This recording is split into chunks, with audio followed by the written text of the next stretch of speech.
Thank you very much.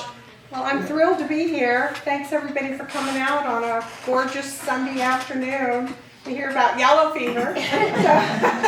It's going to be interesting. Did everybody get a handout? There should be plenty. I brought 50. Where might those be? Well, here's more things. Okay. Here we go. Yeah. So Jeff Rosenberg will be happy to, if you raise your hand, give you one of those. Thank you. Yes, ma'am. Okay. Yeah, there's plenty. Thank you.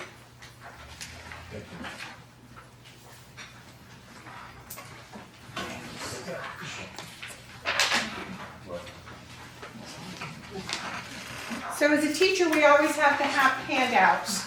We have to have things we can handle. And this is just sort of an outline of where I'm going to be going today. And then there's just some great pictures that are illustrating some of the things that I'm going to be talking about.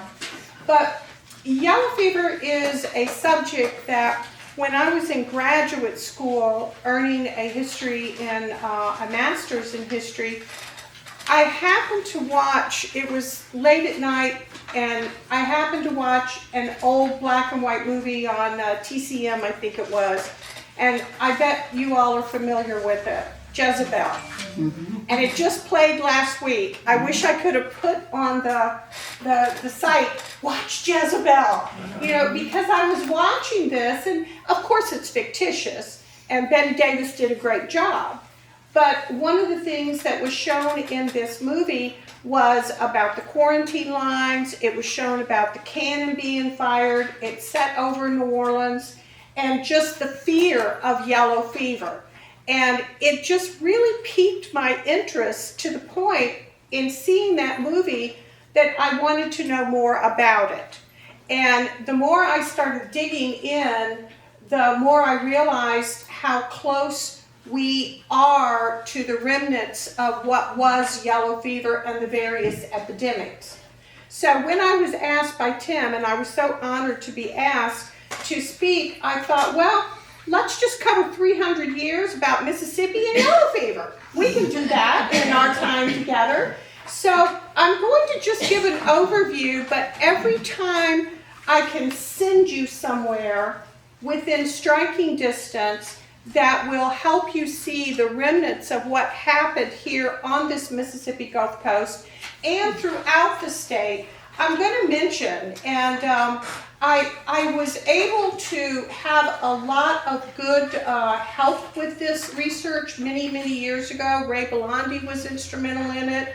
Other people, there was a great guy at William Carey at the time, last name of Northrop, who was very instrumental in helping me. And libraries up and down the state and including out of the state. I spent a lot of time at the NIH library in Bethesda and a lot of time in New York and Michigan libraries researching this. But let me just tell you, in beginning this project and trying to organize everything, let me give a shout out to all Mississippians. And let me tell you what I mean by that. I travel a lot in the state of Mississippi. I'm a Mississippi historian. But how was I going to get into family stories and papers and doctors' recollections? I actually, at the time, and this was a different time, it kind of dates me, when newspapers were very much a part of our culture. So I put an ad in every newspaper in Mississippi. And I put the ad in, and I said who I was and what I was doing. Ladies and gentlemen, you know the generosity of Mississippians. You're sitting here. I had things pouring into my house. I had old books being mailed to me. I had phone conversations with people. I had invitations to come up and spend the night and have coconut pie. I mean, it was unbelievable. And everybody who reached out to me from Lake Mississippi to Glen Allen, Mississippi to Tupelo, Mississippi, and along the coast, they're part of the story of this book.